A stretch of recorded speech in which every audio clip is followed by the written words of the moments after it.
एगो पत्नी अपना पति से बिरहिन के भाव में कहतरी आ का कहतरी।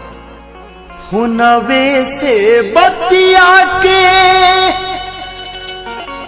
तू बोला ना का पैबा, राजाऊ घरे अइबा कि न अइबा, राजाऊ घरे अइबा कि न अइबा।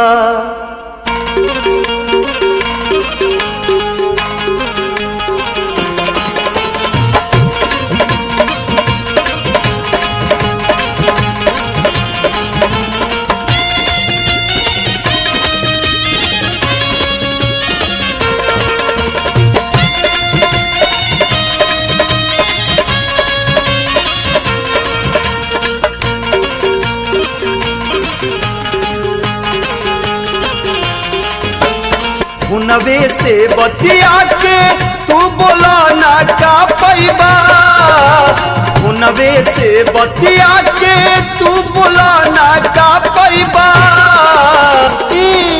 राजाऊ घरे अइबा कि न अइबा, राजाऊ घरे अइबा कि न अइबा।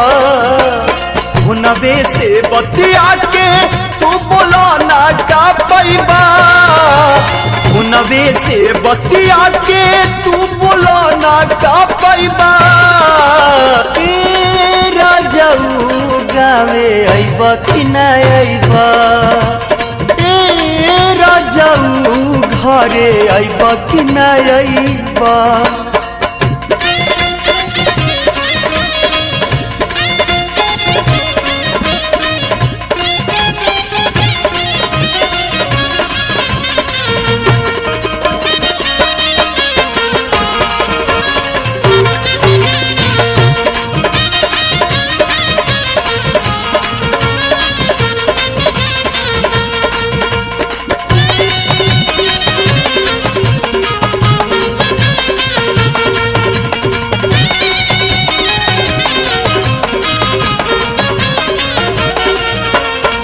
विरह में व्याकुल होके कहतरी आ का कहतरी आ कैसे कहतरी हो।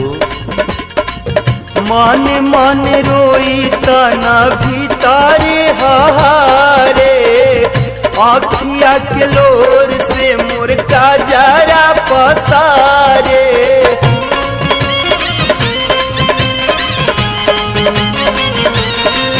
हाँ मन मन रोई तना भीतारे हारे, आँखिया के लोर से मोर का जरा पसारे।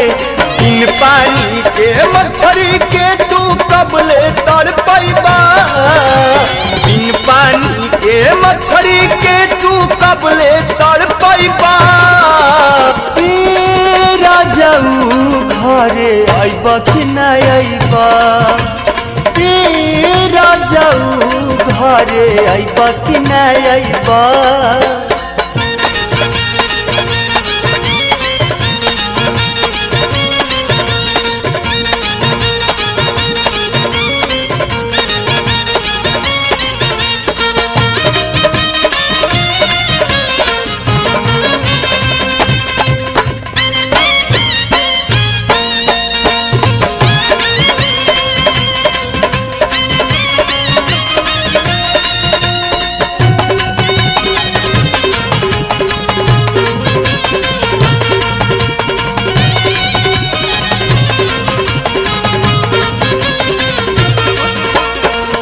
डर लागे कहीं तू तो देबा नानू धोखा, श्रीमत अखिलेश मिथुन खो जाता रे मौका।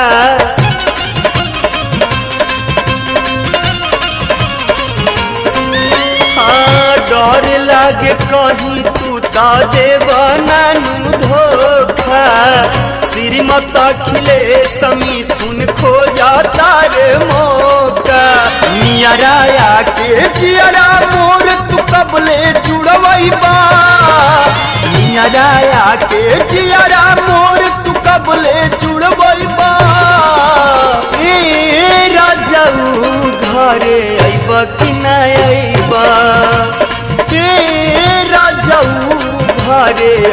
कि नहीं अइबा हुनवे से बतिया के तू बोला ना का पैबा हुनवे से बतिया के तू बोला ना का पैबा ए राजाऊ घरे अइबा कि नहीं अइबा ए राजाऊ घरे अइबा कि नहीं अइबा ए राजाऊ घरे अइबा कि नहीं अइबा अरे राजाऊ गावे अइबा कि नहीं अइबा ए राजाऊ घरे अइबा कि नहीं अइबा।